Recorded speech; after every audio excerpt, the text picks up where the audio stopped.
مسجد اقصی اسلام کی 3 مقدس ترین مقامات میں ایک ہے جس کی طرف سفر کرنا بھی باعث اجر و ثواب ہے۔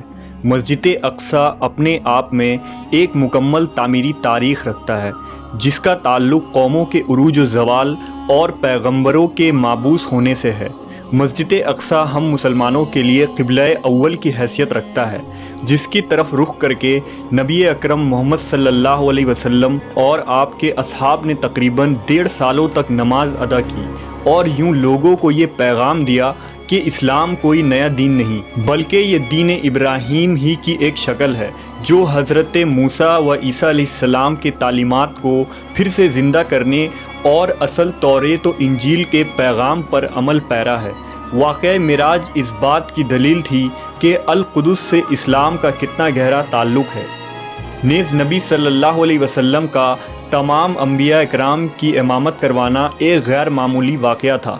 غرض یہ کہ یروشلم اسلام و عیسائیت اور یہودیت تینوں مذاہب کے نزدیک مقدس ترین مقام ہے۔ یہ علاقہ پیغمبروں کا مسکن رہا ہے جہاں بے شمار نبی مبعوث کیے گئے۔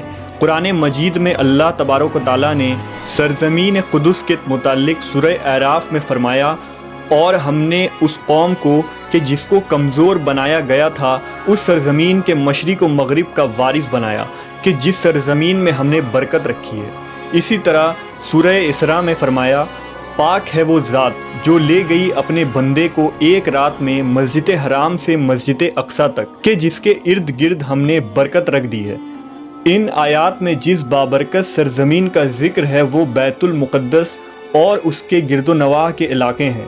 حدیث مبارکہ میں حضور اکرم محمد صلی اللہ علیہ وسلم نے مسجد اقصی کی فضیلت بیان کیا، لہٰذا حضرت ابو ذر غفاری سے روایت ہے کہ انہوں نے نبی صلی اللہ علیہ وسلم سے پوچھا، اے اللہ کے رسول، اس روئے زمین پر سب سے پہلے کون سی مسجد تعمیر کی گئی؟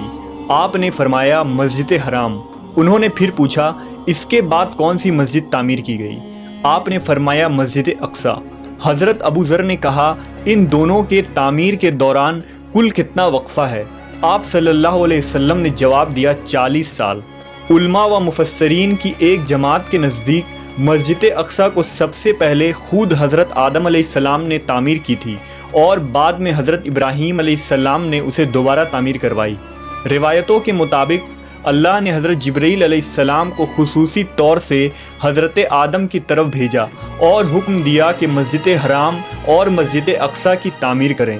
ابن حشام نے اپنی تاریخ میں لکھا کہ جب بنی اسرائیل فلسطین میں مضبوط ہوئے اور ان کی ریاست قائم ہوئی تو حضرت داؤد علیہ السلام نے بیت المقدس کی دوبارہ بنیاد رکھی، اور پھر آپ کے جانشین اور فرزند حضرت سلیمان علیہ السلام نے مسجد اقصی کی مکمل تعمیر فرمائی۔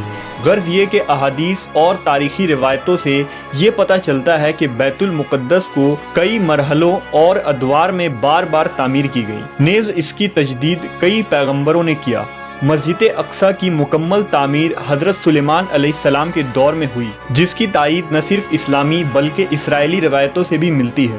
حضرت سلیمان علیہ السلام اللہ کے جلیل القدر پیغمبر تھے جن کی سلطنت مشرق سے مغرب تک تھی، اور انسانوں کے ساتھ چرند و پرند، جانور، حیوانات اور جنات پر بھی آپ نے حکومت کی تھی۔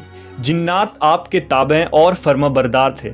اللہ نے جنات کو آپ کے تابع کر دیا تھا جو حکومتی امور میں حضرت سلیمان علیہ السلام کے حکم کی تعمیل کیا کرتے اور بڑے بڑے کام سر انجام دیتے۔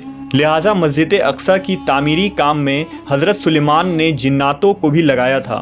اس مسجد کی تعمیر آپ کے بادشاہ بننے کے بعد ہی شروع ہو گئی اور تقریباً 40 سالوں میں مسجد کی تعمیر مکمل کی گئی۔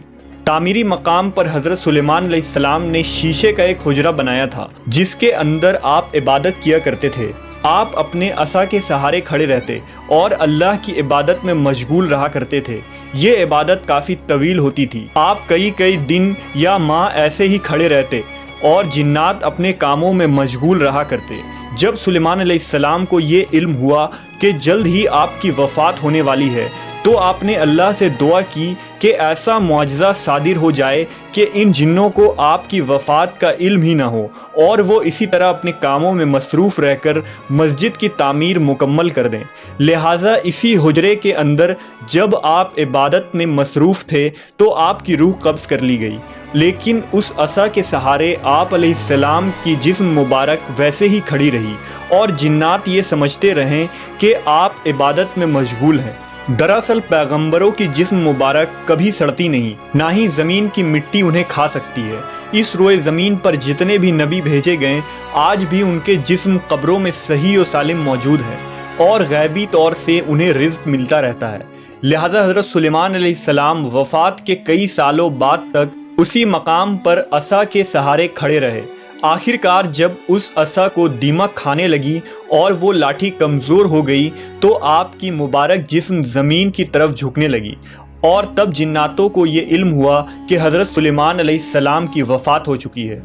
اس واقعے کو اللہ نے سورہ سبا میں یوں بیان فرمایا: پھر جب ہم نے ان پر موت کا حکم بھیجا تو جنوں کو ان کی موت کا علم نہ ہوا، مگر زمین کی دیمک ان کی عصا کھاتی رہی، اور جب سلیمان زمین پر آئے تو جنوں پر وہ حقیقت کھل گئی۔ اگر وہ غیب جانتے تو اس خاری کی عذاب میں نہ ہوتے۔